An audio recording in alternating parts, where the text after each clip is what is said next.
Here are stories the wind carries. Stories not written in any book, but etched in the sun, in the whispers of old women, in the cries of a child at dawn. Some stories are warnings, some are blessings, and some are both. This is one of such stories. The story of a man whose hands brought light to homes, but who could not see the shadow creeping toward his own. So, listen well, for in Umueleke, the clouds once gathered, and when the first raindrop touched the earth, a life was never the same again.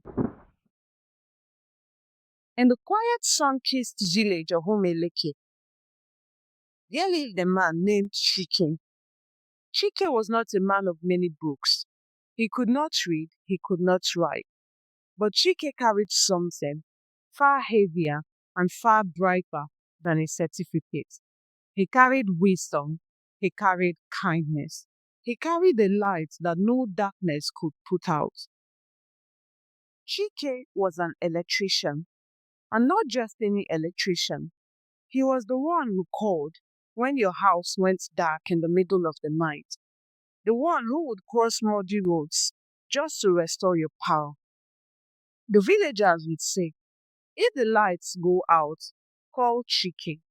If the wire is cut, call Chike. If darkness covers your home, Chike will bring the light. But his light wasn't only in the wires he fixed. Chike could fix lives. If an old woman's freezer broke and her food was about to spoil, he would come, walking till his hands were black with dust. Sometimes charging half, sometimes charging nothing at all.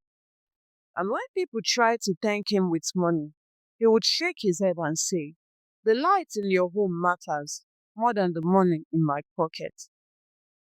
Years before, Chike had married the love of his life, Nepa. She was a gifted tailor, her fingers dancing over clothes like they were born to sew. They were two people bound together not just by love, but by patience and faith. But there was one thing their hearts ached for: a child. For 8 long years they waited. Hospitals, prayer meetings, nights of tears. Neighbors whispered behind closed doors. Some mocked openly. But whenever Neka's eyes filled with dark sadness, Shike would hold her hands and say, our God has not forgotten us. He makes all things beautiful in His time. And then the time came. Neka's belly grew round as she became pregnant. And the day their son was born, Shike wept like a child. Tears streamed down his cheek as he held the tiny bundle to his chest. They named him Somto. Join me in praising God. From that day on, Shike's world revolved around Somto. He would rush home from work just to lift his boy into the air, fix toys for him, tell him stories by lantern light. Ngozi too worked tireless, sewing clothes to bring in extra money. By the time Somto was 6 years old, he was already running around the house, sometimes helping his father with tools, curious about everything Chike did.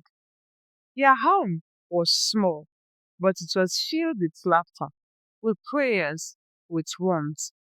Then came that morning, the night before. Rain had fallen hard over Umeleki. The zinc roof sang under the pounding drops. The wind howled through the mango trees outside. By dawn, the rain stopped.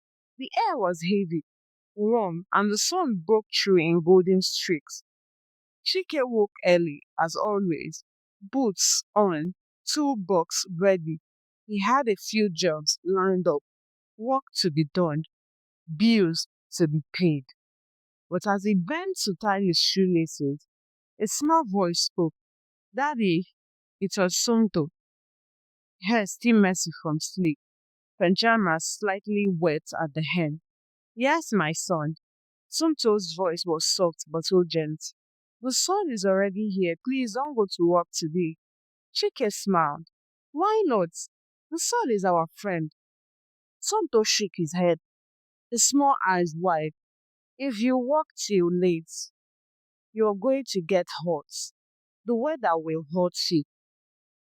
Nneka, standing nearby, felt a strange chill. She almost told him to listen, but the thought of unpaid bills kept her silent. Chike patted his son's head. My boy, I have to go. People are waiting for me to bring them lights. But daddy, please. Chike laughed gently. When I come back, I will bring you a big biscuit. Be a good boy for your mother. He kissed his wife, stepped outside. The door closed. The sound of his footsteps faded down the red, dusty path. By afternoon, the wind began to gather again, but no rain came.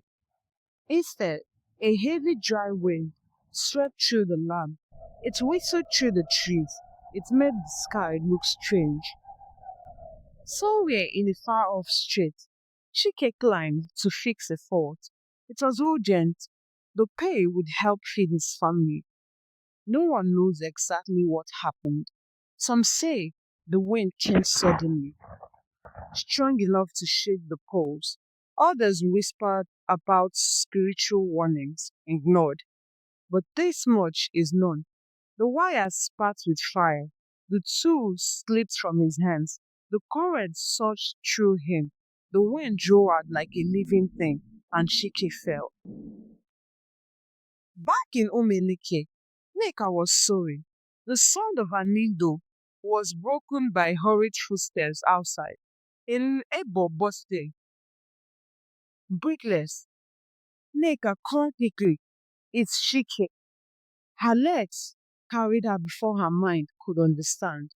Every step heavier than the last, and then she saw him, lying still. The world went silent, and the crowd, little Somto clung to his mother, crying. She remembered his words that morning. The weather will hurt you. Since that day, the elders in Umueleke tell this story. Sometimes, the smallest voices carry the loudest warnings.